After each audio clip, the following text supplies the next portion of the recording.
ខ្ញុំទឹកត្រូវបងខំអីយកប្រពន្ធ6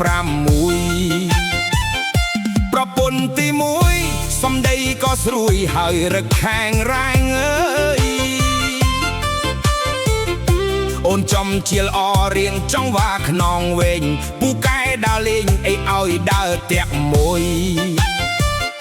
ប្រពន្ធទី2អូនឈ្មោះដាវីទុកឲ្យចាំផ្ទះអើយឈ្មោះក្រៅហៅផលមិនចេះដើរផ្ទះផ្តាសទុកឲ្យចាំផ្ទះហើយរំសំជាងគេប្រពន្ធទី3ឮឈ្មោះហើយភ័យអូនឈ្មោះបុនណាអើយតែដើរលេងជ្រុលមុខតែក្បាលនឹងវែកឆាមិនឲ្យទៅណាអីទុកឲ្យកោខ្យល់ប្រពន្ធទី4ពូកែធ្វើខ្លួនឡាអស់ចារអើយឈ្មោះក្រៅហៅស៊ីតឈ្មោះពិតហៅផល្លាចូលចិត្តបៀស្រាអីទុកឲ្យគោកជើងប្រពន្ធទី5បងអូនជួយចាំនេះគឺឈ្មោះនាងពៅអើយ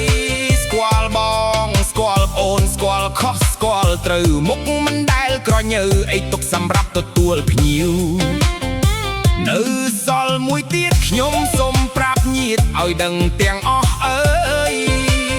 គឺឈ្មោះនាងខុនស្រអែនខ្មៅស្រស់អូនច្រៀងពីរោះអីទុកសម្រាប់បំពេគេ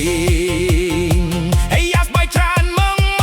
អូនអើយកុំខឹងញ៉ាំចែកវេនគ្នាទៅអើយតែធ្វើឲ្យបងខឹងបាយទ្រូងងាប់អីលើចែកគ្នាញ៉ាំទៅអូនអើយវាស្រួលទាំងអស់គ្នា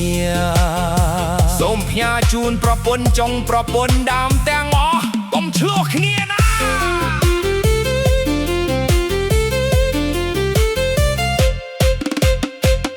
ទេអូនសម្លាញ់ទាំងអស់គ្នាកុំឆ្លោះគ្នាបានទេថ្ងៃនេះវេនអូនទេវេនអូនអូយងាប់បងអីលយយ៉ាបាយច្រើនម៉ង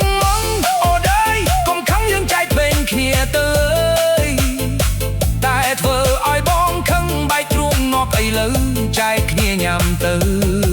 អូនអើយវាស្រួលទាំងអស់គ្នា